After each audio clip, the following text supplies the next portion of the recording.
Sometimes, the worst day of your life is actually the day your destiny changes.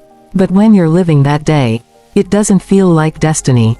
It feels like failure. It feels like rejection. It feels like the world quietly deciding that you were never enough.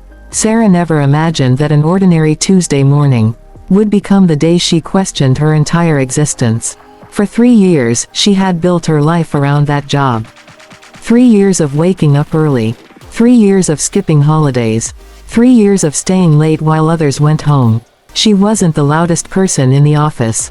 She wasn't the most confident either. But she was consistent, and she believed that consistency would protect her. That morning, she reached the office 10 minutes early, like always. She placed her bag down, turned on her computer, smiled politely at her coworkers.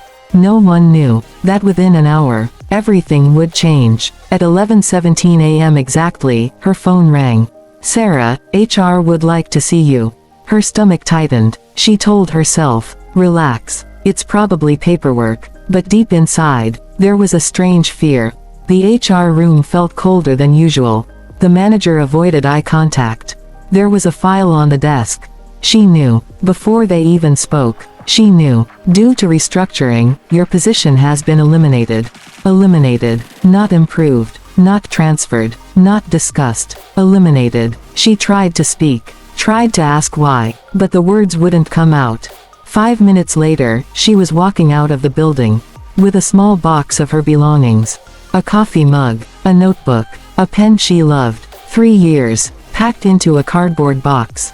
Outside, the sun was still shining. Cars were moving. People were laughing. The world didn't look different. But to her, everything had shifted. She looked at her reflection in the glass building. For a moment, she didn't recognize herself. Was I really that replaceable? She whispered. Her hands trembled as she removed her ID card. That small plastic card had once made her feel important.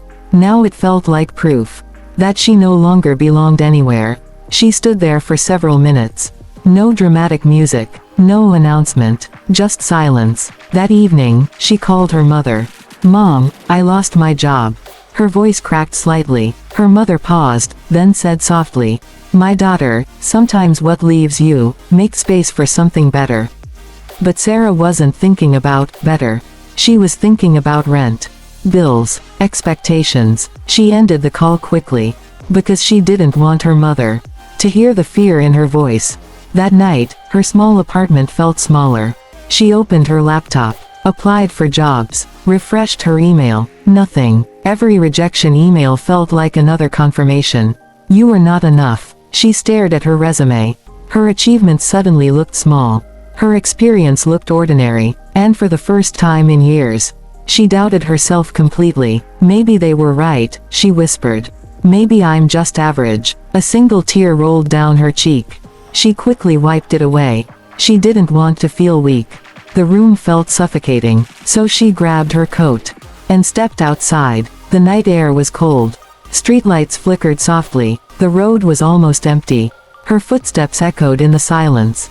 Each step carried a question. What now? What if I don't find another job? What if I disappoint everyone?